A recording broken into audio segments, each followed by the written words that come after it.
अपने मन को समझाना है कि हम कौन हैं। क्या आप जी का तात्पर्य हमसे आत्मा से है जिससे मन को समझाना है? आप अपने आप से समझ जाओ।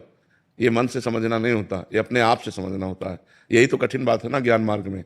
अपने आप से अपने आप में प्रेम करना है। आप ना स्थूल शरीर है, ना अंतःकरण है, न इंद्रियां हैं, न इनके भोग आप भोगते हैं, न इंद्रियों द्वारा कोई कार्य करते हैं। पर ना करते हुए भी आप कर्ता बने हुए हैं, ना भोगते हुए भी आप भोक्ता बने हुए हैं। इसलिए आपको फंसना पड़ेगा। हमने अपने मन को समझाना है, तो ये जो हम है, नहीं, आप मन के आगे जा ही नहीं पा रहे ना। बिना भजन के कैसे जा पाओ? हम मन को समझाना नहीं, आप समझ जाओ, मन समझ जाएगा।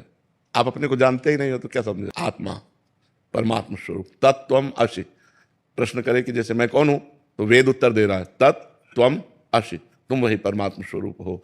अब भगवान का अंश भगवत स्वरूप होता है ना। ममैवांशो जीव लोके जीव भूता सनातना मना कष्टान इंद्रियाणि प्रकृति स्थान कर सती। वो प्रकृति के आकर्षण में मन और इंद्रियों के चक्कर में फंसकर अपने आप को भूल गया। अपने आप को जान लो तो मन पवित्र हो जाएगा, तन पवित्र हो जाएगा, क्योंकि आप परम पवित्र हैं। महाराज जी, आत्मा मन को समझाती है कि ये गलत नहीं करना, ये इस तरह से गलत रास्ते पे नहीं जाना। आत्मा निर्लेप है, ये बुद्धि समझाती है।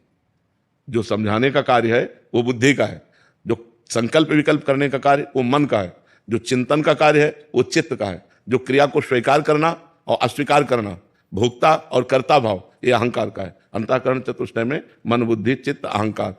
आत्मा इनका दृष्टा है, साक्षी मात्र है। वो कोई क्रिया नहीं करता, उसके द्वारा कोई भी भोग नहीं भोगे जाते।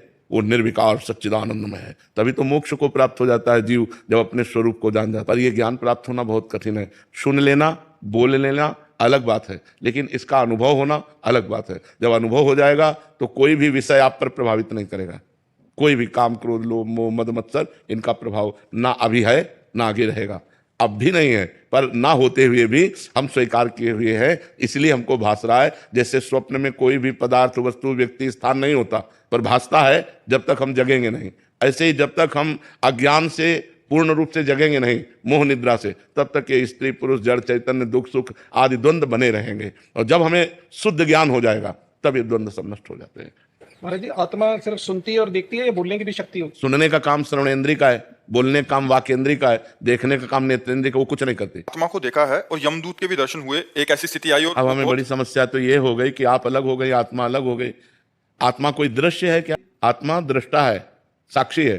दृश्य दृश्य पार्थिव होता है, प्राकृतिक होता है। जो हमारी दृष्टि में आता है वो पार्थिव होता है, वो प्राकृतिक होता है। लेकिन दृष्टि को जो पावर दे रहा है वो आत्मा होता है। अरे आप ही तो आत्मा है। के बाद में कुछ लोग वापस आते हैं, उसको नियर डेथ एक्सपीरियंस कहते हैं। बहुत कम केसेस में ऐसे होता है। ये सब बकवास की बातें हैं। एक बार यमराज की फांसी में फंसा तो दोबारा छूटने की ताकत नहीं होती।